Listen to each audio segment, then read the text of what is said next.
আল্লাহর দেওয়া জবান দিয়ে জিকির করো মুসলমান, আল্লাহর দেওয়া জবান দিয়ে জিকির করো মুসলমান।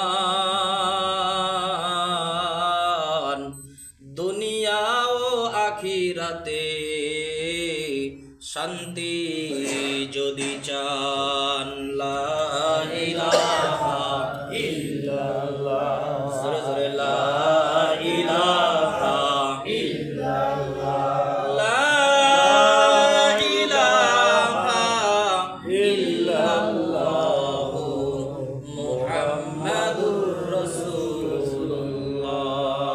সকলে বলি সাল্লাল্লাহু আলাইহি ওয়াসাল্লাম। আলহামদুলিল্লাহ, সমস্ত প্রশংসা, সমস্ত শুকর ও সুজুদ সেই মহান আল্লাহ পাকের, যে আল্লাহ পাক আমাদেরকে তার ঘর মসজিদ পর্যন্ত আসার বসার সুযোগ দিয়েছেন। সেই আল্লাহ পাকের দরবারে শুকরিয়া আদায় করি। সকলে বলি আলহামদুলিল্লাহ। আর একবার শুকরিয়া আদায় করব সেই মহান আল্লাহ রাব্বুল আলামিনের, যে আল্লাহ রাব্বুল আলামিন আমাদেরকে সুস্থ রেখে সুস্থ শরীরে তার ঘর মসজিদ পর্যন্ত হেঁটে হেঁটে আসার তৌফিক দিয়েছেন। এই জন্য আল্লাহ তাআলার দরবারে আরেকবার শুকরিয়া আদায় করি। সকলে বলি আলহামদুলিল্লাহ। লক্ষ কোটি দুরূদ ও সালাম আকাই নামদার তাজদার মদিনা দুলালি আমিনা আশরাফুল আম্বিয়া জনাবে মুহাম্মাদুর রাসূলুল্লাহ, সকলে বলি সাল্লাল্লাহু আলাইহি ওয়াসাল্লাম। সবাই জবান খুলে পড়েন সাল্লাল্লাহু আলাইহি ওয়াসাল্লাম। সম্মানিত হাজিরিন, আমি আপনাদের সামনে ছোট্ট একটি আয়াত তেলাওয়াত করেছি, উদউনি আস্তাজিব লাকুম। আল্লাহ রাব্বুল আলামিন এই আয়াতের মধ্যে ডাক দিয়ে বলতেছেন, হে বান্দা, তোমরা আমাকে যে যেখান থেকেই ডাকো, আমি আল্লাহ রাব্বুল আলামিন তোমাদের ডাকে সাড়া দেব। বলি সুবহানাল্লাহ। তাহলে আল্লাহ পাক কি বলেছেন, যে তোমরা যে যেখান থেকে আমাকে কি করো, ডাকো, আমি তোমাদের ডাকে কি করব, সাড়া দেব। আল্লাহ পাক সাড়া দেন কি দেন না? ডাকার মতো ডাকলে সাড়া দেন, কিন্তু আমরা ডাকার মতো ডাকতে পারি না। ডাকার মতো ডেকেছিল মূসা। কোন নবী? হযরত মূসা নবী। এমন ডাকা ডেকেছিল যে আল্লাহ তাআলা সাড়া না দিয়ে পারেন নাই। সুবহানাল্লাহ। আল্লাহ তাআলার কাছে মূসা আলাইহিস সালাম পয়গম্বর ডাক দিয়ে বলতেছেন, ওগো আল্লাহ রাব্বুল আলামিন, আমার খুব শখ আপনাকে একটু দেখার। আল্লাহ পাক রব্বুল আলামিন বললেন, লাং তারানি, না মূসা, কখনো না। তোমার ওই চর্ম চক্ষু দিয়ে আমি আল্লাহ তাআলাকে দেখা এত সোজা না। মূসা আলাইহিস সালাম ডাক দিয়ে বললেন, আল্লাহ, আমি তো আপনার বন্ধু মূসা, বন্ধু বন্ধুকে দেখবে, এটা যদি কখনো না হয় তাহলে কিসের বন্ধুত্ব?